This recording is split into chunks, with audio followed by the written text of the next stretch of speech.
Universal Stargate 3.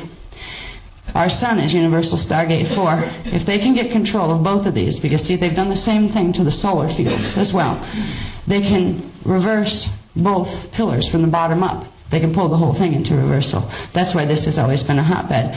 Terra was another place they could do it from. That holds Universal Stargate 5. That's why they were after Terra. That's Alcyone in the Pleiades. All right, so this has been a long and progressive history. What their objective is once you have the phantom matrix axis interfaced with us here through our Azure point, right? The Wiesedick axis interfaced here, their Stargate set, and here is our main vertical axis. They connect through the Azure point, which is the lock between Universal Gate 6 and Universal Gate 7. When you put all of the stargates of theirs on their axis and of the phantom on their axis, and you put all of the stargate circles on the Wiesedick axis, you will see that it creates a configuration of our Universal Stargate 6 creates a triangulation, the Wiesedick Stargate 6 and the Phantom Stargate 6. That is the 666 Stargate configuration. It's known as the Templar Axion seal, and it is the sign of the beast. When they talk about those of the sign of the beast who have it on their foreheads and in their right hands, they're talking about the people who get fully Metatronic. The sign of the beast has a visual representation that we'll see in a couple of minutes. As far as, numerically it's the 666, but it has a visual representation. It's almost a tongue-in-cheek joke to the Wiesedecks. They just chuckle when they watch this. All right, I'll show you in a second. But anyway, this is the structure, the intrinsic structure of taking templates and forcing them into an artificial binding to create electrostatic fields that mimic radial bodies, universal radial bodies, that allow for the creation of an artificially sustained light field that has to suck energy from other things to keep sustaining itself. It is finite, and if it cannot suck energy off other fields, it will eventually suck energy off itself. It will self-consume until it implodes.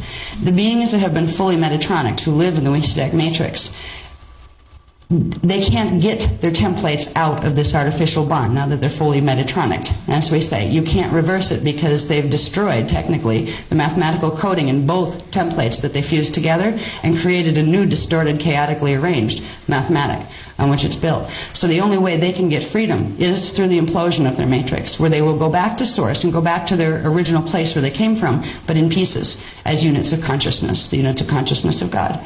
So they're not separate from God either. They're just going to experience the return to God in a different way, and they're not happy about that. Now, nobody forced that on them. They made that choice themselves, and they were warned not to play with physics the way they were playing with physics.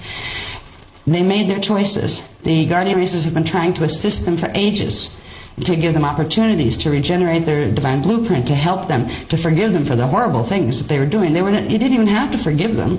It wasn't being held against them in the first place. The insanity with which they used their brilliance was testimony to their sickness. So it's like a child who's very crazy but very brilliant. You don't hate the child, but you might really hate the actions that they take because they're harming other things. So there was never a hatred, but there was a lot of blame on our part, but there was a lot of blame on their part. One of their characteristics is, and you can see this in a lot of people on the planet these days, we've been very much programmed into this mentality where it's somebody else's fault that I'm the way I am. Projecting the responsibility for your own choices and your own decisions onto an outside force or another group of people, and hating that group of people because they took your power away. They will give lip service to the fact that, oh, no one can take your power unless you give it to them. They know that's true. Yet at the same time, that'll come out one side of their mouth, and at the same time, they will blame you for everything that has happened to them. And it doesn't matter. They're just looking for somebody to blame. What their answer would be at this point, after what they've done to themselves, is to find humility, at least. Because at least there would be peace in finding the humility. Okay, I did this. Like the murderer who flipped out, used to be a nice guy, flipped out, killed 10 kids. The whole community wants to destroy him completely. He's on death row, and he knows his execution is coming up.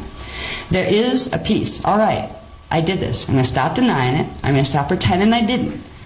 I'm going to be accountable for my actions. So at least when you do go home in pieces, You don't have that constant turmoil, that constant fighting that comes from blaming something else outside of you, because it always bounces back at you, no matter how much you do it. But they are in no way ready to make that peace with themselves.